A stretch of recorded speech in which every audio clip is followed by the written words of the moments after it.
Horla de Guy de Maupassant. «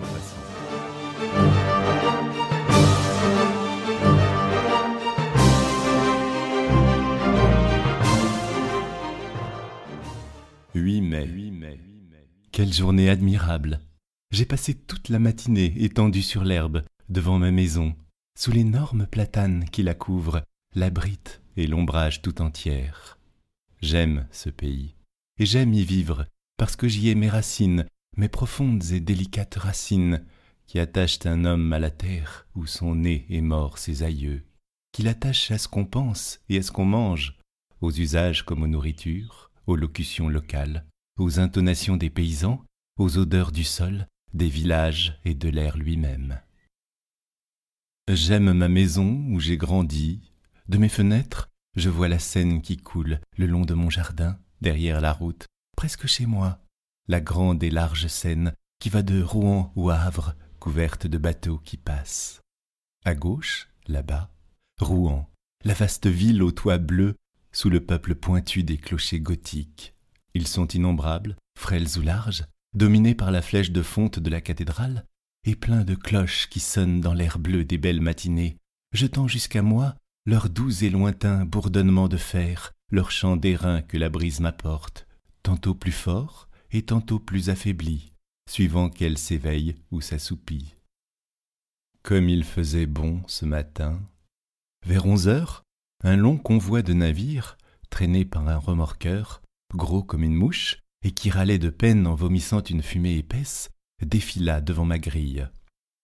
Après 2 goélettes anglaises, dont le pavillon rouge ondoyait sur le ciel, venait un superbe 3-mâts brésilien, tout blanc, admirablement propre et luisant. Je le saluai, je ne sais pourquoi, tant ce navire me fit plaisir à voir. 21 mai. J'ai un peu de fièvre depuis quelques jours, je me sens souffrant, ou plutôt, je me sens triste. D'où viennent ces influences mystérieuses qui changent en découragement notre bonheur et notre confiance en détresse?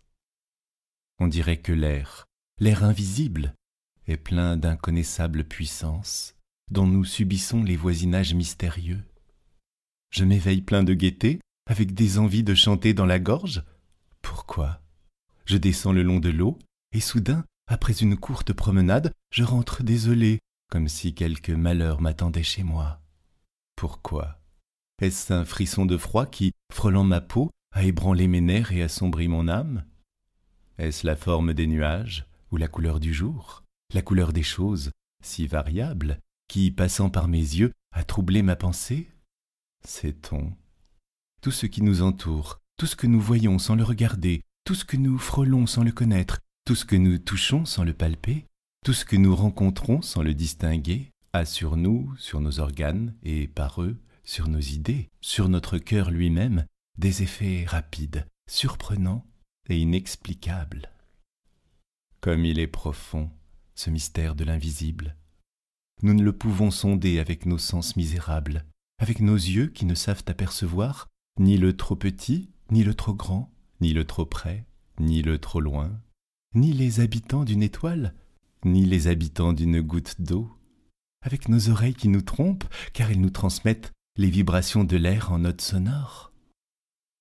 Elles sont des fées qui font ce miracle de changer en bruit ce mouvement, et par cette métamorphose donnent naissance à la musique, qui rend chantante l'agitation muette de la nature. Avec notre odorat, plus faible que celui du chien, avec notre goût, qui peut à peine discerner l'âge d'un vin. Ah, si nous avions d'autres organes qui accompliraient en notre faveur d'autres miracles, que de choses nous pourrions découvrir encore autour de nous. 16 mai. Je suis malade décidément. Je me portais si bien le mois dernier.